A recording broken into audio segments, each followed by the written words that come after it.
Loué soit le nom du Seigneur. Levons-nous ensemble pour la prière en ouvrant nos Bibles dans le livre d'Hébreux au chapitre 10. Et lisons ensemble à partir du verset 35.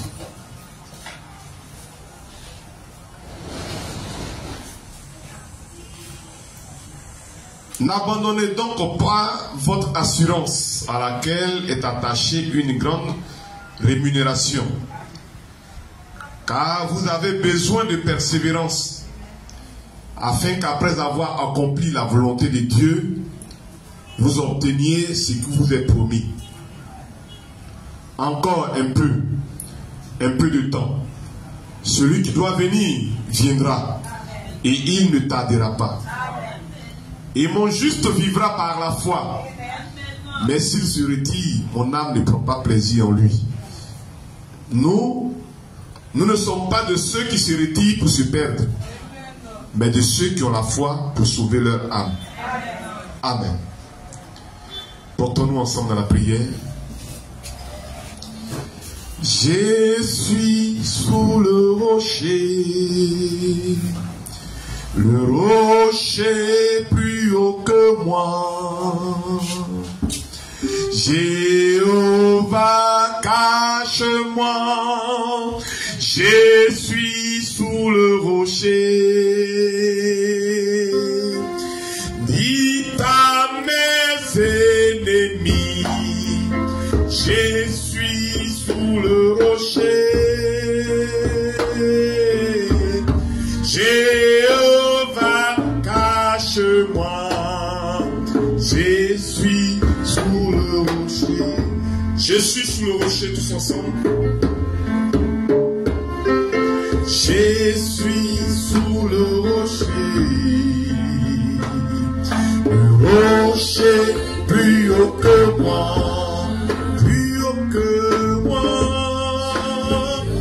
Va, cache-moi, je suis sous le rocher. Dites à mes ennemis que moi je suis sous le rocher. Jéhovah, cache-moi, je suis sous le rocher. Je suis sous le rocher. Je suis sous le rocher. Le rocher plus haut que moi, plus haut que moi. Jéhovah, cache-moi, je suis sous le rocher. Dites à mes ennemis, je suis sous le rocher. Jéhovah, cache-moi, je suis sous le rocher. Adieu mon, je ne reste plus avec toi. Adieu péché. Je ne reste plus avec toi, car j'ai décidé de suivre ton Christ le restant de ma vie. Car j'ai décidé de suivre ton Christ le restant de ma vie. Prions ensemble le Seigneur notre Dieu. Lui qui est le rocher sur lequel nous nous cachons, en qui nous nous cachons, il nous dit: n'abandonnez donc pas votre assurance à laquelle est attachée une grande rémunération. Ce soir, prions le Seigneur et demandons-lui de nous venir en aide, à consolider davantage cette assurance en lui, dans nos cœurs, dans nos âmes, pendant que nous approchons de lui ce soir. Et si nous avons faibli quelque part, qu'à l'occasion de ce culte ce soir, le Seigneur raffermisse encore notre assurance en lui, qu'il nous affermisse encore en lui, qu'il élève encore notre foi en lui, qu'il nous donne encore de regarder à lui. Et disons que c'est sur lui que nous comptons. Que chacun parle au Seigneur. Prions notre Dieu. Sous le rocher plus haut que moi, Jéhovah cache-moi, je suis sous le rocher. Dis à mes ennemis, je suis sous le rocher. Jéhovah cache-moi, je suis sous le rocher. Je suis sous le rocher. Rocher plus haut que moi. Jéhovah cache-moi, je suis sous le rocher. Dites à mes ennemis, je suis sous le rocher. Jéhovah cache-moi, je suis sous le rocher.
Nous voulons encore invoquer ce nom si doux, ce nom si merveilleux qui peut nous fortifier, ce nom qui nous dit pour persévérer, que nous avons besoin de persévérer et nous devons persévérer. Et l'Écriture a ajouté que nous ne sommes pas de ceux qui se retirent pour se perdre, mais de ceux-là qui ont la foi pour sauver leur âme.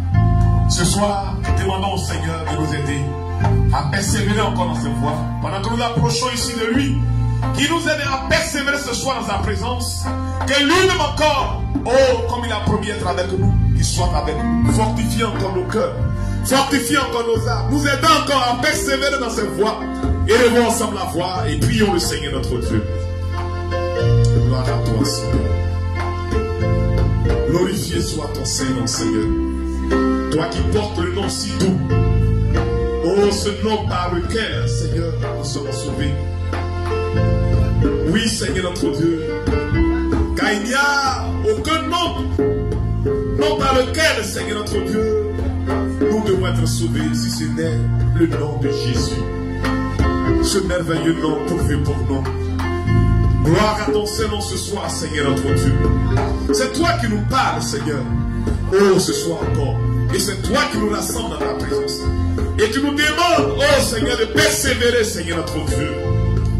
Seigneur, nous savons que nous ne pouvons pas parvenir à cela de nous-mêmes, de par notre propre force. Car toi-même tu as pourvu à tout le nécessaire pour nous.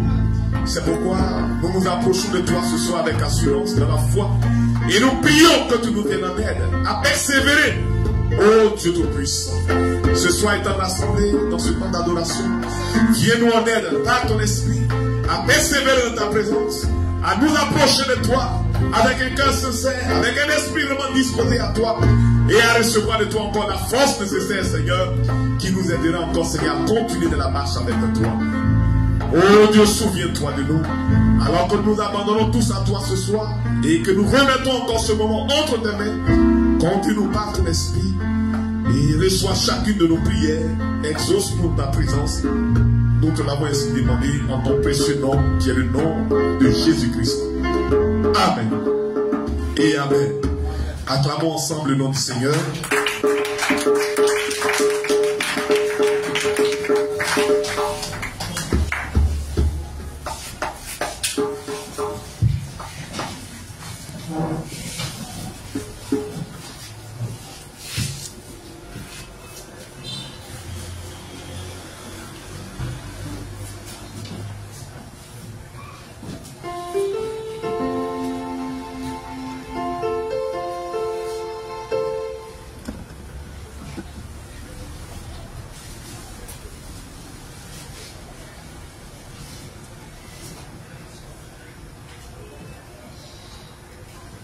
Que le Seigneur bénisse richement notre présence ce soir. Amen. Et que nous conduise à travers ce service d'adoration. Amen. Nous allons chanter au Seigneur avant de passer à l'écoute de la parole. J'entends ta douce voix. Nous le chanter ensemble au Seigneur.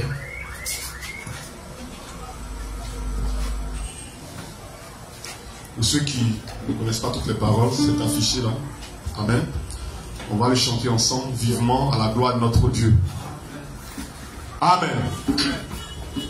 J'entends ta douce voix, Jésus, je viens à toi, je viens, ô Sauveur, lave-moi dans le sang de ta voix. J'entends ta douce voix, j'entends ta douce voix, Jésus, je viens à toi, je viens, ô Sauveur, lave-moi dans le sang de ta voix, Jésus.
grâce que tu nous accordes encore ce soir de nous souvenir de l'œuvre de la croix et de nous approcher de ta parole.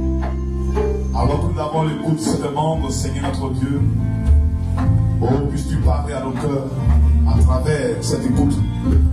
Car nous croyons et nous savons que c'était toi qui avais parlé par la bouche de ton serviteur lorsque ce jour-là, cette demande était enregistrée. Et cette parole est encore valable pour nous, selon que l'inspiration a été donnée ce soir pour que nous l'écoutions. Seigneur, parle-nous à travers, oh, de cette écoute-là.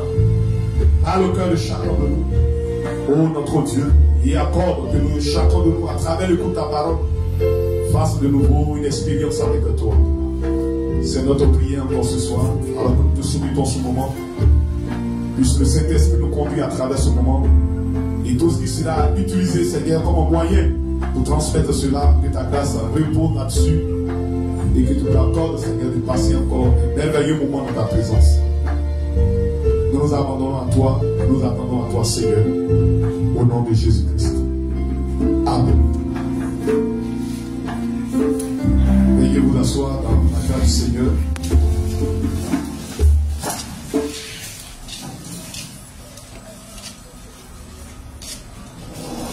Que le Seigneur nous bénisse richement.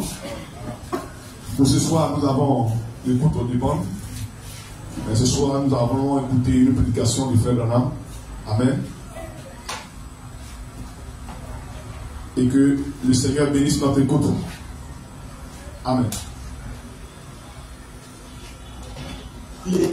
Vivant, mourant, enseveli, ressuscitant, revenant, a été prêché par frère William Marion Branham le dimanche de Pâques 29 mars 1959 au lever du soleil dans le Branham Tabernacle à Jeffersonville, Indiana, USA.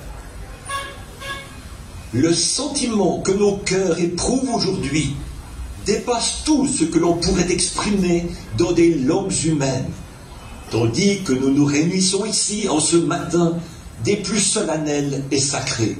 Ce matin représente le jour où notre religion est devenue réelle, parce qu'il s'agissait de la résurrection de ton précieux enfant, venu pour racheter toute la race humaine. Et nous sommes ici ce matin pour célébrer cette grande victoire suprême, Seigneur, qui nous a rendus plus que vainqueurs sur la mort, l'enfer et la tombe.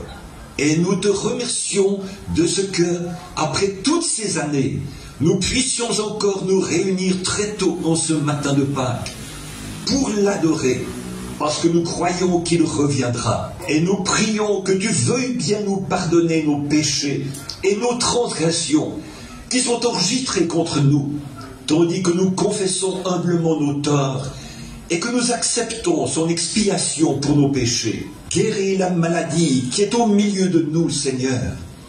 Viens nous en aide, comme nous lisons ta sainte parole, qui est le fondement de toutes les vérités que tu nous as laissées, pour que nous vivions par elles et que nous les croyions. Et nous prions non seulement pour le groupe qui est rassemblé ici, mais aussi pour ceux qui sont rassemblés de par le monde, car c'est avec des yeux avides et des cœurs qui languissent que nous attendons son retour. Aujourd'hui, nous sommes dans l'obscurité, dans un chaos où, d'une minute à l'autre, un fanatique pourrait se mettre en colère au sujet de quelque chose et tourner un petit bouton. Et alors le monde entier volerait en éclats. Les autorités en la matière nous ont dit que si nous devions avoir une autre guerre, celle-ci ne durerait que quelques heures. Oh, tandis que nous sommes aujourd'hui tout au bord d'une autre guerre. L'Église, elle, se tient au bord de cette glorieuse résurrection, car nous serons enlevés ensemble avec les saints qui dorment, à la rencontre du Seigneur dans les airs, pour être toujours avec lui. Nous sommes venus pour te louer, Seigneur. Reçois-nous aujourd'hui.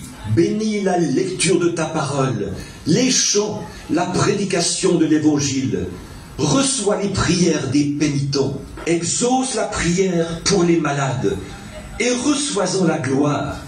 Car nous le demandons humblement au nom de Jésus ton Fils. Amen. Pour vous qui aimeriez prendre les passages de l'Écriture que nous allons lire ce matin, nous sommes désolés de voir que nous n'avons pas suffisamment de place pour asseoir ce beau groupe de gens qui très tôt ce matin sont venus de différentes églises, de différents États, voire même de différentes nations, pour adorer avec nous, et qui se sont rassemblés ici au tabernacle ce matin pour participer à cette glorieuse adoration du Seigneur. J'aimerais que vous preniez dans le livre des psaumes, le psaume 22. Je sais que c'est plutôt inhabituel de lire un tel passage à un service de Pâques, mais Dieu est inhabituel. Et maintenant, après ce service, nous allons interrompre la réunion d'environ 1 heure, de façon que vous puissiez aller prendre votre petit déjeuner. L'école du dimanche commencera ensuite à 9h30. Et immédiatement après l'école du dimanche, il y aura un service de baptême ici, dans le baptistère. Et ensuite, cet après-midi, à 18h, on distribuera des cartes de prière pour le service de guérison de ce soir. Si vous avez des bien-aimés qui sont malades et dans le besoin, n'oubliez pas de les amener ce soir, car ce sera la dernière fois qu'il nous sera possible de faire ceci, pour un bout de temps en tout cas. Je pars demain matin à 5h vers Los Angeles et la côte ouest pour une série de réunions. Maintenant, lisons dans le psaume 22. Mon Dieu, pourquoi m'as-tu abandonné, te tenant loin de mon salut, des paroles de mon rugissement? Mon Dieu, je crie de jour, mais tu ne réponds point, et de nuit, et il n'y a point de repos pour moi. Et toi, tu es saint, toi qui habites au milieu des louanges d'Israël. Nos pères se sont confiés en toi, ils se sont confiés et tu les as délivrés. Ils ont crié vers toi et ils ont été sauvés. Ils se sont confiés en toi et ils n'ont point été confus. Mais moi, je suis un ver et non point un homme, l'opprobre des hommes et le méprisé du peuple. Tous ceux qui me voient se moquent de moi. Ils ouvrent la bouche, ils hochent la tête. Ils se confient à l'Éternel, qu'il le fasse échapper, qu'il le délivre, car il prend son plaisir en lui. Mais c'est toi qui m'as tiré du sein qui m'a porté. Tu m'as donné confiance sur les mamelles de ma mère. C'est à toi que je fus remis dès la matrice. Tu es mon Dieu dès le ventre de ma mère. Ne te tiens pas de moi, car la détresse est proche, car il n'y a personne qui secourt. Beaucoup de taureaux m'ont environné, des puissants de Basan m'ont entouré. Ils ouvrent leur gueule contre moi, comme un lion déchirant et rugissant. Je suis répandu comme de l'eau, et tous mes os se déjoignent.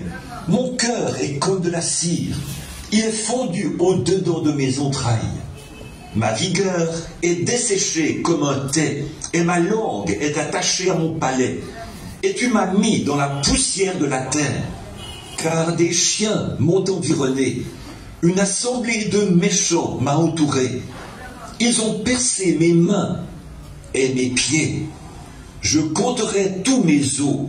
Ils me contemplent, ils me regardent. Ils partagent entre eux mes vêtements, et sur ma robe, ils jettent le sort. Et toi, Éternel, ne te tiens pas loin, ma force. Hâte-toi de me secourir. Délivre mon âme de l'épée, mon unique de la patte du chien.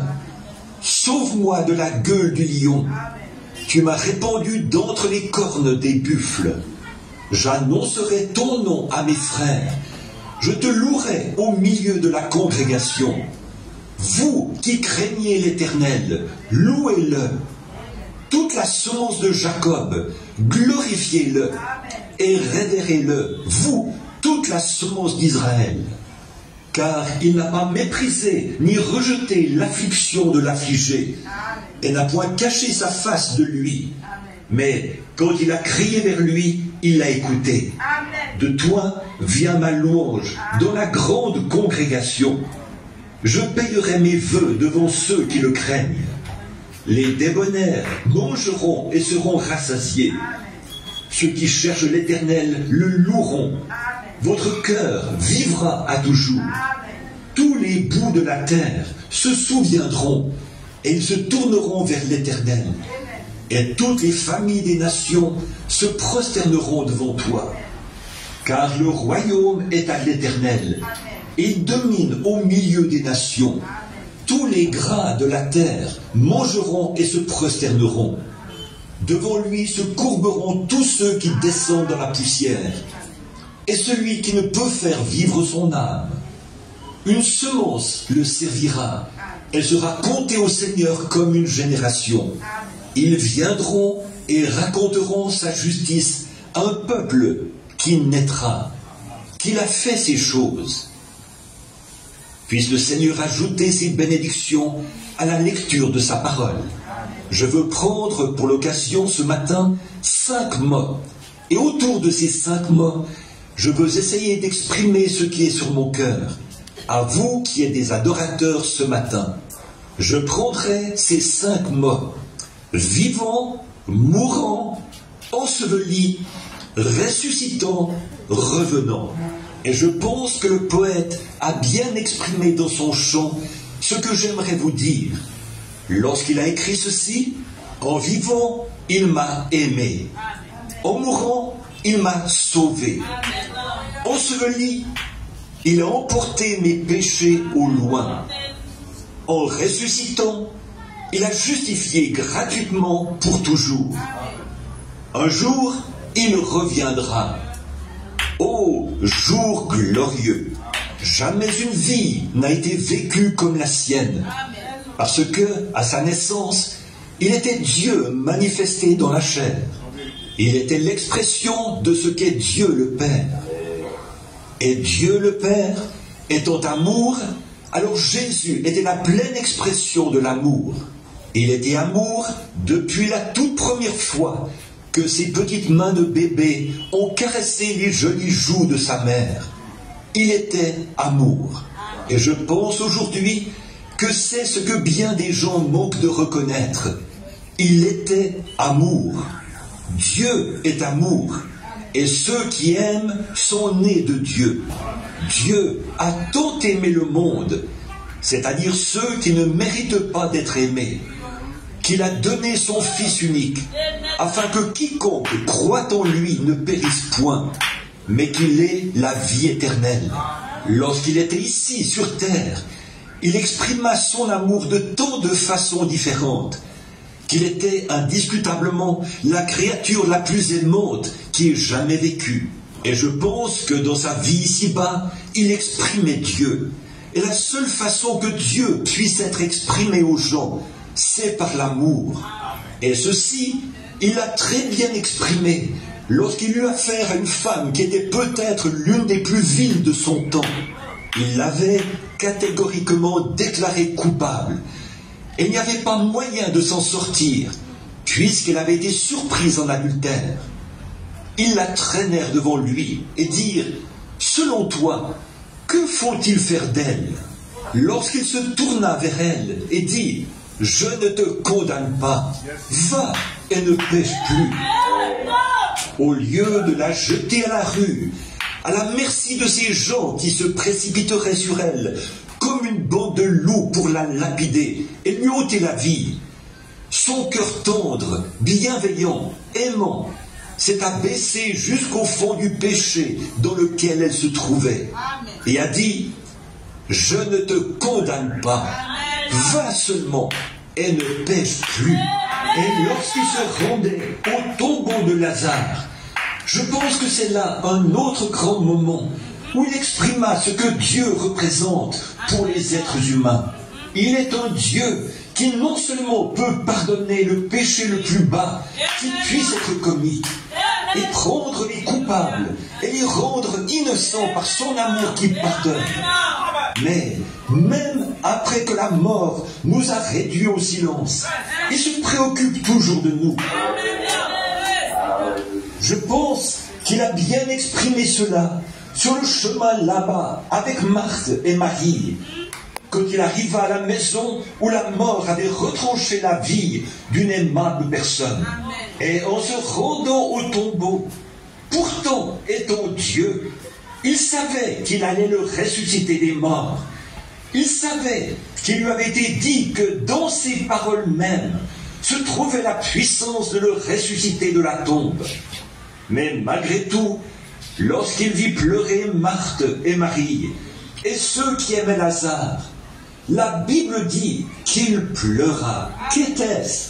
C'était son grand cœur plein d'amour. Lorsqu'il vit cet homme et ses amis qui avaient du chagrin, il eut du chagrin avec eux. Je suis si content de savoir qu'on peut le trouver au milieu de ceux qui ont le cœur brisé. Dans nos moments de chagrin, il n'est pas de ceux qui nous abandonneraient.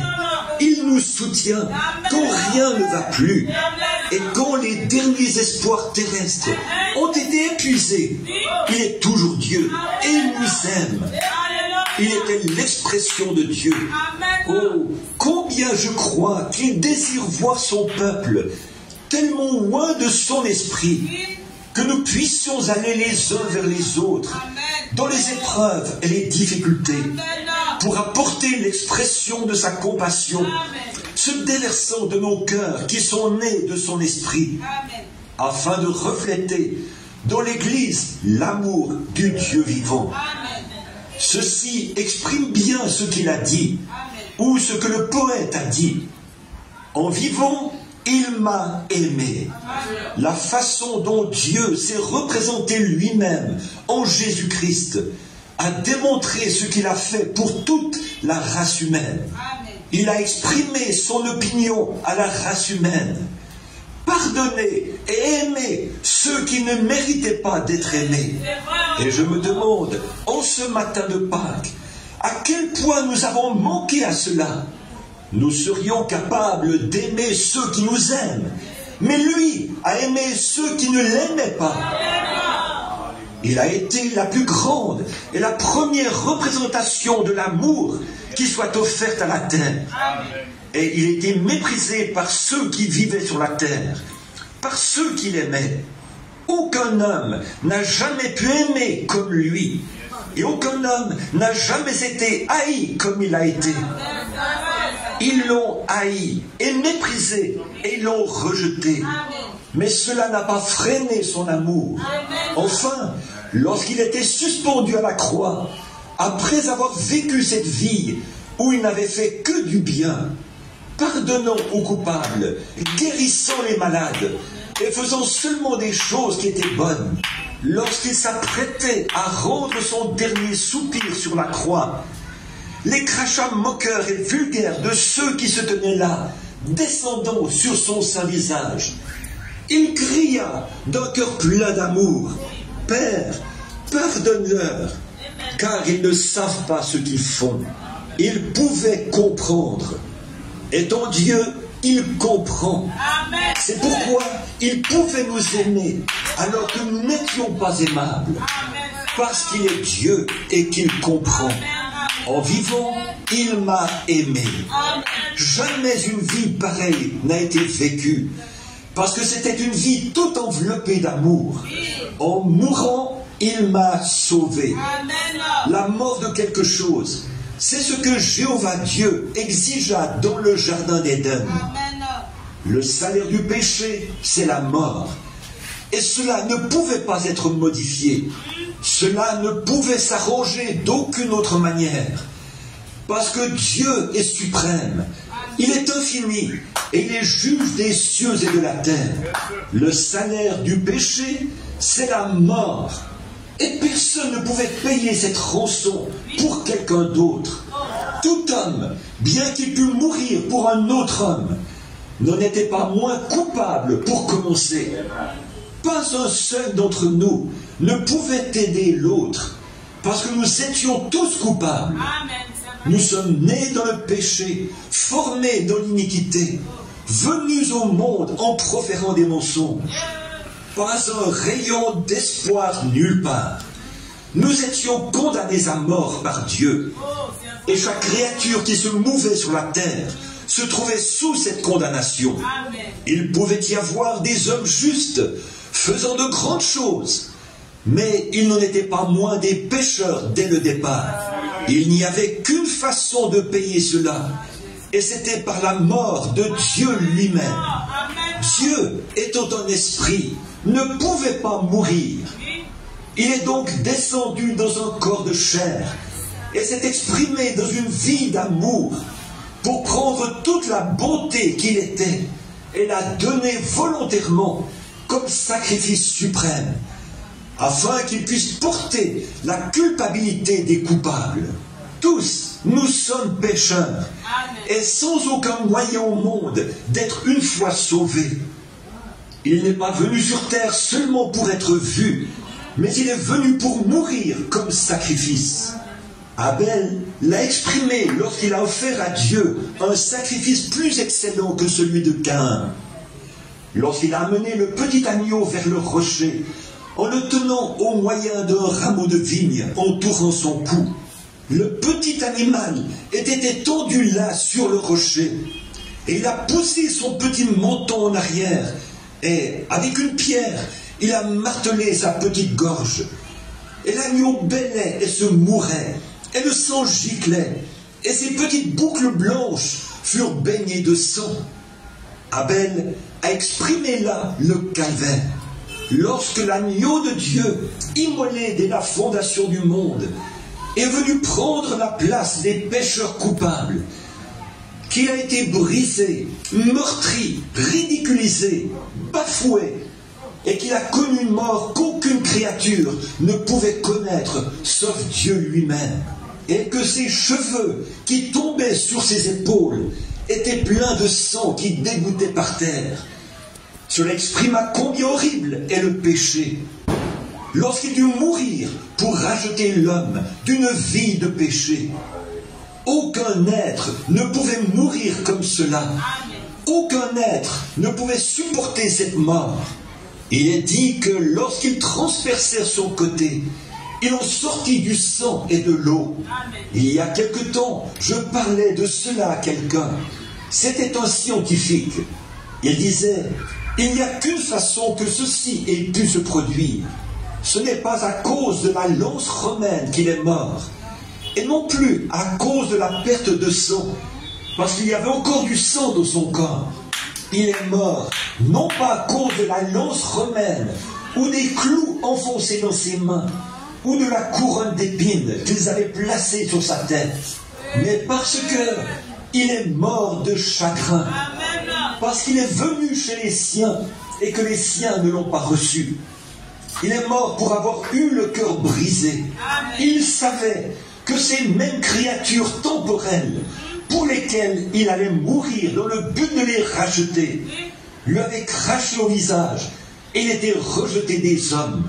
David, 800 ans auparavant, s'était crié de la voix même avec laquelle il s'était crié au calvaire, « Mon Dieu, pourquoi m'as-tu abandonné?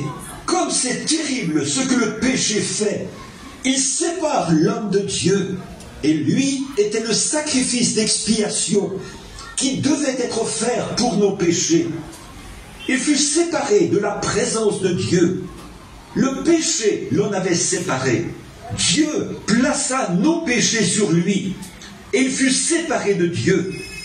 C'est pourquoi il s'écria, « Pourquoi m'as-tu abandonné ?» Et parce qu'il était abandonné, il avait pris cette place. Le fait de voir que son peuple vers lequel il était venu comme sauveur, voulant lui offrir la vie, l'avait rejeté. Cela l'a tellement affligé qu'il en eut le cœur brisé, au point que le sang et l'eau, les éléments chimiques de son corps, se séparèrent. L'homme ne saura jamais ce que cela a été. Voilà la raison, c'est que personne d'autre n'aurait pu mourir comme cela. Peu importe les tourments que vous pourriez traverser, et qu'on vous enchaîne par les pieds, ou qu'on vous scie centimètre par centimètre, ou vous brûle à petit feu, vous ne pourriez mourir de la même mort, parce que votre constitution n'est pas pareille. Il fallait qu'il soit Dieu. Il devait être plus qu'un homme. Et rien que de penser que Dieu est mort. Il est mort, le cœur brisé, tellement affligé pour le monde qu'une réaction chimique qui ne pourrait pas se produire en vous s'est produite dans son corps. Vous ne pouvez pas souffrir comme cela. Il vous est impossible d'avoir un chagrin pareil. Par conséquent, un seul pouvait le faire, et il l'a fait. Il était là, suspendu, cette précieuse vie qui ne connaissait rien d'autre que l'amour et faire le bien. il était suspendu là, entre ciel et terre. On l'avait mis là-haut, après lui avoir retiré tous ses vêtements. Il était embarrassé. Pensez comment vous seriez si on vous avait retiré tous vos vêtements. La gêne que vous ressentiriez, ce n'est rien à côté de ce que Dieu pouvait ressentir. Suspendu là. Je sais que sur le crucifix, il y a une petite chose, comme s'ils avaient mis quelque chose autour de lui. Or, ils n'ont jamais fait cela. C'est tout simplement mis là-dessus, sur la croix. C'est l'artiste qui y a mis. Ils l'ont dépouillé de ses vêtements. Il portait une robe. Ils l'ont arraché sur lui et se la sont tirés au sort. Il a été embarrassé à l'extrême. Et pourtant, lui qui était Dieu, dut se tenir là et laisser des pécheurs lui cracher au visage. Et pourtant lui, qui était l'essence même de la pudeur, dut mourir à la vue de tous, complètement dévêtu. Cela l'a affecté au point que l'eau et le sang se sont séparés en lui. Pas étonnant. Je pense que le poète l'a bien exprimé quand il a dit « Alors que les rochers se fendaient et que le ciel s'assombrissait, mon sauveur baissa la tête et mourut. Mais le voile déchiré révéla le chemin des joies célestes et du jour sans fin. Assurément, il devait le faire. Le voile était suspendu entre l'homme et Dieu, et cette déchirure du voile a révélé le chemin des joies célestes et du jour sans fin. Le calvaire a un sens et signifie plus que nous ne pouvons l'exprimer. Certainement, en vivant, il m'a aimé. En mourant, il m'a sauvé. Enseveli, il a emporté mes péchés au loin. Il a été condamné à présent. Le péché n'a donc plus d'emprise. Lorsqu'il s'est écrié à la croix, tout est accompli. Le péché mourut. Maintenant, il est mort. C'en est fait de lui. Il n'a plus de pouvoir. Il est sans vie. Pensez-y, les amis. Le péché, cet ennemi des êtres humains, est mort et sans vie. Il n'a plus d'effet. Il ne peut plus en avoir. Pas étonnant que le soleil ait voilé sa face, que les étoiles aient refusé de briller et que la terre se soit obscurcie, puisque tout cela était en train d'être racheté. Maintenant, il est mort, il est enterré, il est sans vie, il ne contient plus de vie. Il doit donc être enseveli. Qu'est-ce qui a été enseveli? Le corps de Dieu a été enseveli, car c'était l'offrande d'expiation. C'était l'agneau consumé, qui fut dévoré par les flammes de l'iniquité. Cet agneau sans péché, qui ne connaissait pas le péché. Ce Dieu qui ne connaissait pas le mal. Sa vie avait été offerte. Et là se trouvait suspendu le sacrifice d'expiation. Enseveli. Il a emporté mes péchés au loin. Il doit être enseveli. Le corps, le sacrifice d'expiation doit être enseveli. C'est pourquoi, tout à l'heure, beaucoup se dirigeront un à un vers ce baptistère pour être baptisés dans le nom de Jésus-Christ. Pourquoi? Quelque chose s'est passé. L'esprit qui est sorti de ce corps, lorsqu'il a crié « Tout est accompli », a condamné le péché dans nos corps. Et nous devons l'ensevelir pour ne plus nous en souvenir. Je suis si content qu'il en soit ainsi. Quand quelque chose est enseveli, c'est caché, c'est hors de vue. Et enseveli, il a emporté mes péchés au loin. Dieu ne peut plus jamais voir nos péchés parce qu'ils sont ensevelis. Ils sont ensevelis où? Dans la mer de l'oubli.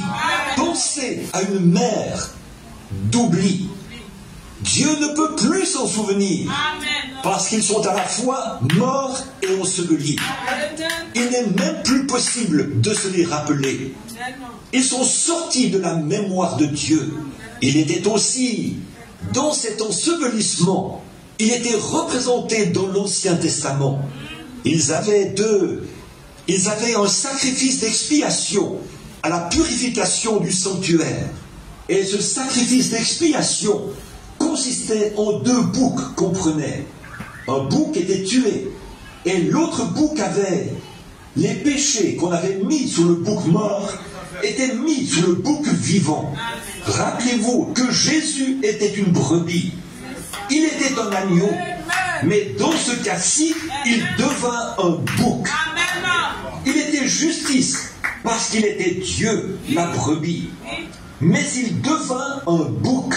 Il devint péché, afin qu'il puisse être le sacrifice d'expiation pour moi et pour vous. D'une brebis à un bouc. Et Jésus était représenté dans ces 2 animaux, dans ces 2 boucs. Le premier mourait. Il mourait pour servir d'expiation. Et les péchés provenant de l'expiation étaient mis sur le second, sur le bouc émissaire. Le bouc émissaire prenait les péchés du peuple et s'en allait loin dans le désert, portant les péchés du peuple. Qu'était-ce? C'était la mort et l'ensevelissement de notre Seigneur Jésus. En mourant, en vivant, il m'a aimé. En mourant, il m'a sauvé. Enseveli, il a emporté mes péchés au loin. Il a pris sur lui-même les péchés des gens et les a emportés jusqu'au fin fond du Hadès. Il était le sacrifice d'expiation. Il avait sur lui les péchés des gens. Il est mort pour eux. Et en plus, ces péchés ont été placés sur lui. Et il a emporté nos péchés au loin, si loin que Dieu ne peut plus jamais les voir. Pensez-y. Oh, l'Église a de quoi crier. Alléluia pour un tel sauveur. Nos péchés sont non seulement pardonnés, mais aussi ensevelis dans la mer de l'oubli, pour ne plus jamais revenir à la mémoire. Ensevelis, il a emporté nos péchés au loin. Ils ne pourront plus jamais remonter à la mémoire, parce qu'ils sont partis. Ils sont hors de portée du regard de Dieu. Ils sont paralysés, ils sont divorcés, ils sont répudiés. Dieu ne s'en souvient plus. Combien l'Église devrait se réjouir ce matin de savoir qu'il ne se souviendra plus jamais de nos péchés. Ils sont mis dans la mer de l'oubli, dans la tombe, au-delà de toute résurrection. Ils sont morts pour toujours et oubliés. Ils sont comme s'ils ne s'étaient jamais produits. En mourant, il m'a sauvé. Mais enseveli, il a emporté mes péchés au loin. Il les a emportés tellement loin qu'ils sont allés dans la mer de l'oubli. Oh, nous savons que ces choses sont très certainement crues au milieu de nous et qu'elles sont très certainement la vérité. Ces choses sont la vérité de Dieu. Toutes ces grandes choses étaient au-delà de ce que peut exprimer l'être humain. Jamais nous ne saurons comment exprimer notre reconnaissance pour de telles choses. Mais, oh, en ce jour de Pâques, en ressuscitant, il a justifié gratuitement, pour toujours. En vivant, il m'a aimé. En mourant, il m'a sauvé. Enseveli, il a emporté mes péchés au loin. Tout ça, c'était bien. Mais en ressuscitant, il a justifié. Qu'était cette résurrection? C'était le reçu de Dieu, démontrant que la facture a été payée. En ressuscitant, il a justifié gratuitement pour toujours. Oh, quel sauveur! En ressuscitant, qu'est-ce que Dieu avait fait? Un homme peut souffrir, un homme peut mourir, un homme peut être enseveli. Mais Pâques, c'était ce qu'il y avait de plus grand, car c'est là que Dieu a donné son approbation. Mes lois ont été satisfaites, mes exigences ont été satisfaites. C'est lui, il a ressuscité des morts. En ressuscitant, il a justifié gratuitement pour toujours. Béni soit son saint nom. Ce n'est pas étonnant que cela produise des émotions. Ce n'est pas étonnant que le cœur humain ne puisse se contenir. Oh, avec une foi victorieuse, nous pouvons nous tenir là et dire, nous sommes justifiés pour toujours, gratuitement, parce qu'il est mort et a été enseveli, et Dieu l'a ressuscité le matin de Pâques. Alors Dieu a montré que tout était accepté, tout ce qu'il avait fait, tout a été largement payé. Vous pouvez à présent vous en aller libre. En ressuscitant, il a justifié gratuitement pour toujours. Oh, personne ne saura jamais, ne pourra jamais s'imaginer quel jour glorieux ce fut lorsqu'il ressuscita et que les anges ont vu cela. Dans les cieux des cieux, les anges ont chanté les louanges de Dieu et se sont réjouis. Tandis que les saints de l'Ancien Testament qui se trouvaient dans le paradis criaient « Alléluia !» En ressuscitant, il a justifié. Les cieux ont tremblé, la terre a tremblé, le paradis a tremblé et l'enfer a tremblé lorsque cette voix forte a retenti. Et voici qu'il est sorti du tombeau. En ressuscitant, il a justifié gratuitement pour toujours. Oh là là! Alors les saints qui meurent en lui peuvent chanter cela. Quand nous considérons sa grâce étonnante et ce qu'il a fait là-bas, voyez-vous, Dieu a mis son sceau, confirmant son approbation. Encore un peu de temps, et le monde ne me verra plus. Mais vous me verrez, parce que je vais ressusciter des morts, et je serai avec vous, même en vous, jusqu'à la fin du monde, pour confirmer, pour démontrer que ce que Dieu a dit est vrai, et que ce que je dis est vrai.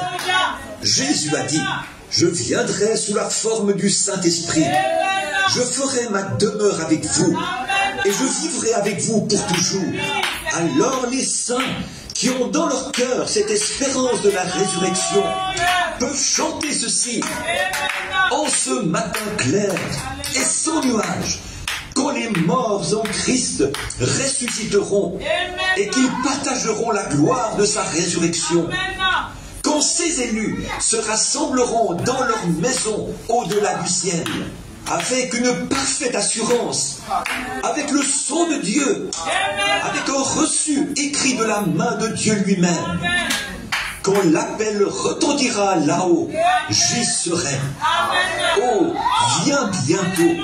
Oh, pas étonnant qu'il ait dit, en vivant, il m'a aimé. En mourant, il m'a sauvé. Enseveli, il a emporté mes péchés au loin. Oh, en ressuscitant, il a justifié gratuitement pour toujours. Les péchés sont pardonnés. Tous ces sacrifices auraient pu n'être qu'un mythe. Tous ces sacrifices auraient pu faillir. Mais lorsqu'il est ressuscité au matin de Pâques, Dieu a prouvé qu'il avait accepté celui-là. Pas étonnant que cela fasse pousser un Alléluia au cœur humain. Pas étonnant que cela amène des hommes à braver la mort. Cela fait que les gens appellent les choses qui ne sont pas comme si elles étaient. Pourquoi donc? En ressuscitant, il a justifié. Comment savez-vous qu'il est ressuscité? Parce qu'il est ressuscité dans nos cœurs. Justifié gratuitement pour toujours. 40 jours plus tard, lorsqu'il était là, parlant à ses enfants, la gravitation commença à perdre son emprise. Le travail était terminé. Le prix avait été payé. Il tenait le reçu dans sa main. C'était le reçu de Dieu. Il avait les enfants, l'Église, les croyants. Tout péché était vaincu. Le sentier avait été dégagé. Il ne pouvait plus rester sur terre. Qu'est-ce qui nous retient ici? La gravitation. la gravitation commença à céder. Elle lâcha prise. Pourquoi? Tout était terminé à ce moment-là. Qu'est-il arrivé? Il commença à s'élever de la terre, aller par tout le monde et prêcher la bonne nouvelle à toute la création. Voilà ce qui est sorti de ses lèvres. Aller par tout le monde et prêcher la bonne nouvelle à toute la création. Celui qui croira et qui sera baptisé sera sauvé. Et celui qui ne croira pas sera condamné. Voici les signes qui accompagneront ceux qui auront cru. En mon nom, ils chasseront les mauvais esprits. Ils parleront de nouvelles langues. S'ils saisissent des serpents ou boivent quelques breuvages mortels, cela ne leur fera point de mal. S'ils imposent les mains aux malades, ceux-ci seront guéris. Parce que je vis, la gravitation a perdu son pouvoir sur moi. Le péché n'a plus de prise. Je suis mort pour vous. Dieu a prouvé cela. Il a donné la résurrection pour reçu. Et parce que je vis, vous vivrez aussi. Un jour, je reviendrai. Un jour, il reviendra. Ô jour glorieux. Alors, vivant, mourant, enseveli, ressuscitant, revenant. L'espérance de l'Église aujourd'hui. En vivant, il m'a aimé. En mourant, il m'a sauvé. Enseveli, il a emporté mes péchés au loin. En ressuscitant, il a justifié gratuitement pour toujours. Un jour, il reviendra.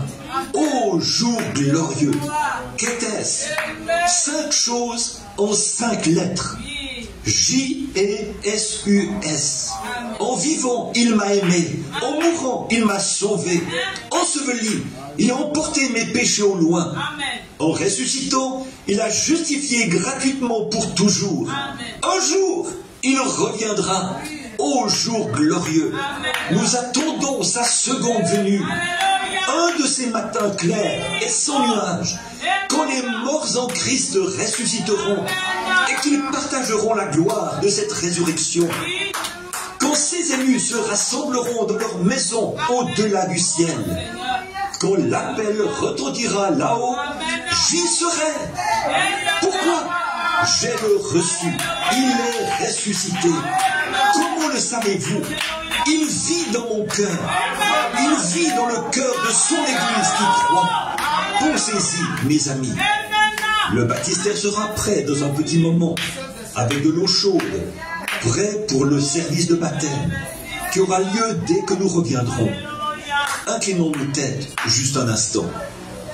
Je me demande aujourd'hui s'il y en aurait un ou beaucoup parmi nous qui ne se soient pas encore suffisamment rendu compte de la valeur de ce sacrifice pour l'accepter et qui aimerait qu'on se souvienne d'eux dans la prière, afin que Dieu parle à votre cœur d'une manière inhabituelle et que vous acceptiez son sacrifice, la purification de votre âme.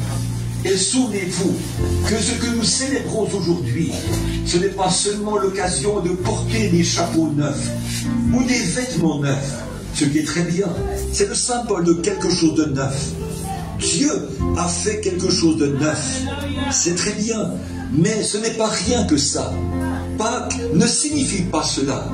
Les lapins de Pâques ou les œufs de Pâques que l'on cherche, les petits poussins blancs et ainsi de suite. Ce n'est pas ça l'idée, frère. Pâques est un triomphe. C'est la victoire que Dieu a manifestée sur la terre.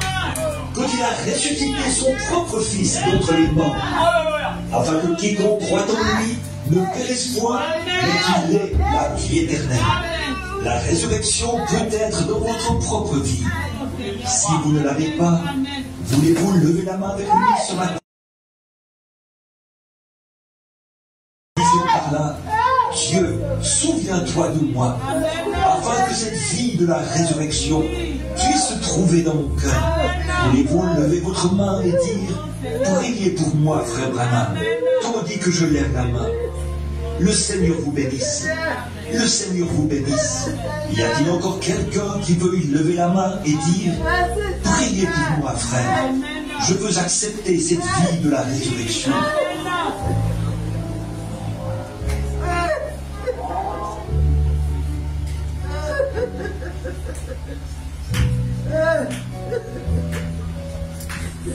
Merci.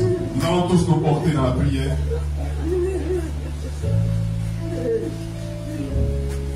Après avoir écouté cette parole si puissante et merveilleuse, nous voulons encore dans la prière ce soir contempler l'amour de notre Dieu. Contempler cet amour qui demeure encore pour nous, cet amour qui est encore efficace, cet amour qui peut être encore expérimenté ce soir. Chantons au Seigneur dans l'adoration.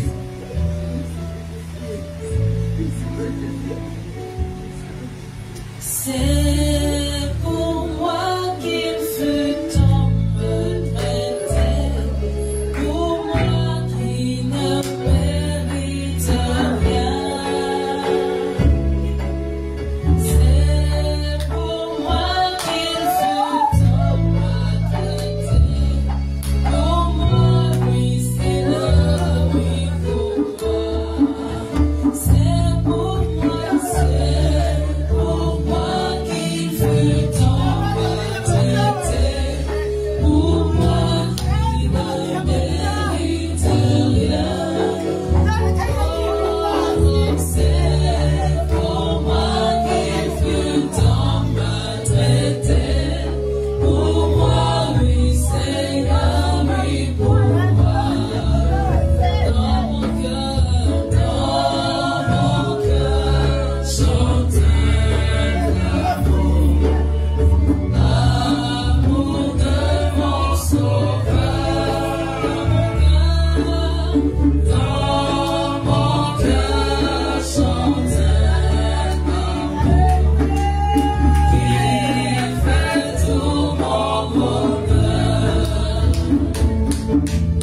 C'est pour moi qu'il a tant souffert, pour moi qui ne mérite rien. C'est pour moi Pendant que nous chantons l'adoration de la prière, peux-tu contempler l'amour de ton Seigneur, l'amour de ton Sauveur? oui pour moi. C'est pour moi qu'il a tant souffert, pour moi qui ne mérite rien. C'est pour moi qu'il a tant souffert, pour moi oui Seigneur, oui pour moi. Dans mon cœur, chanter l'amour de mon sauveur.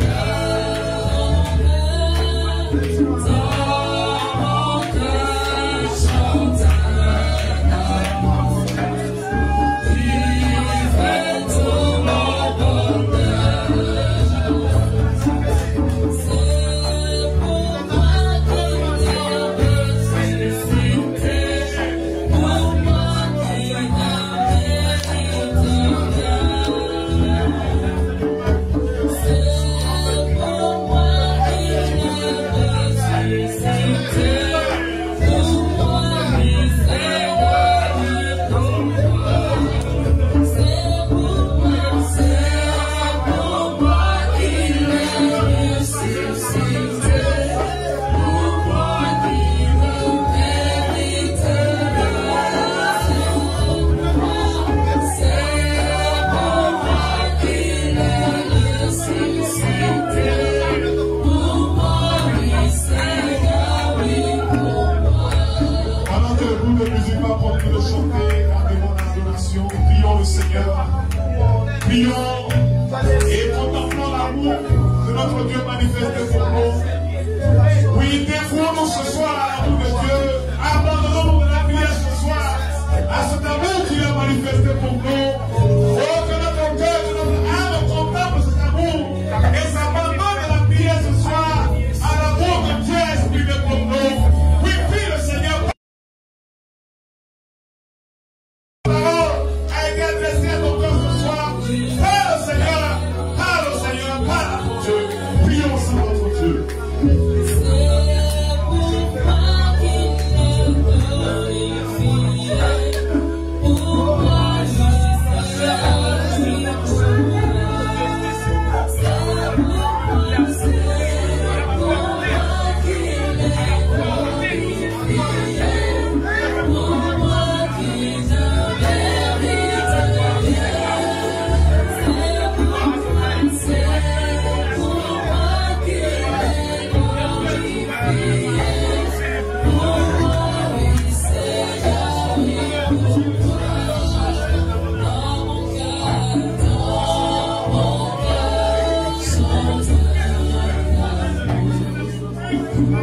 Pour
Chaque jour qui passe,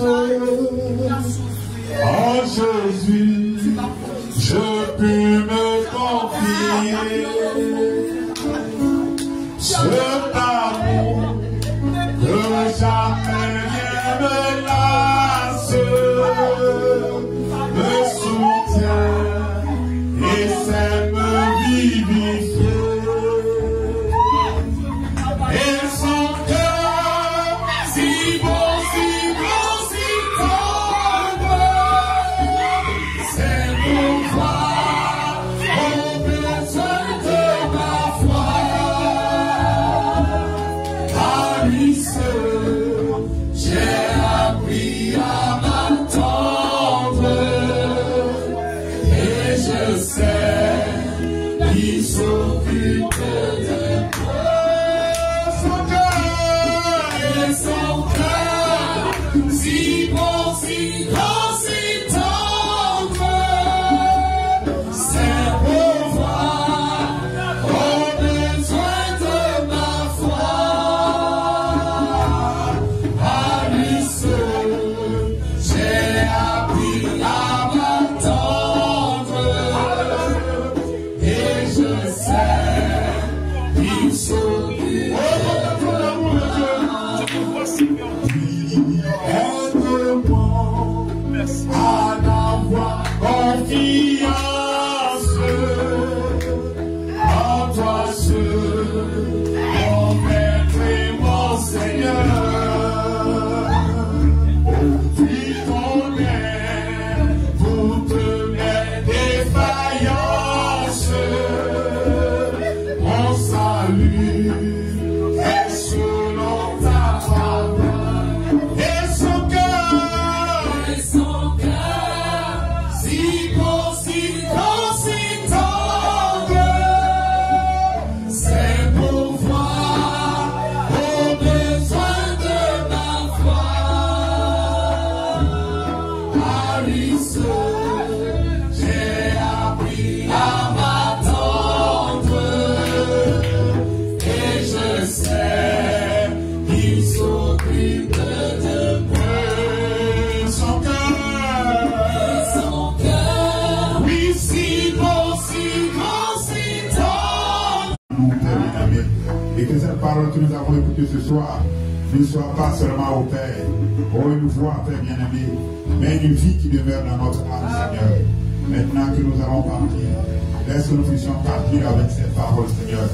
Et tout, Seigneur, Père bien-aimé, toi qui sois formé pleinement en nous, dans le nom du Seigneur Jésus-Christ. Amen. On a toujours le niveau de la prière, acclamons ensemble le Seigneur pour Dieu.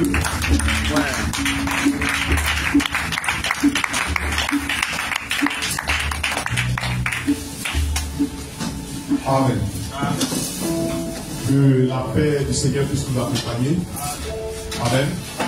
Nous allons parler du Seigneur qui va protéger pour le Créateur et encore pour approcher de sa parole.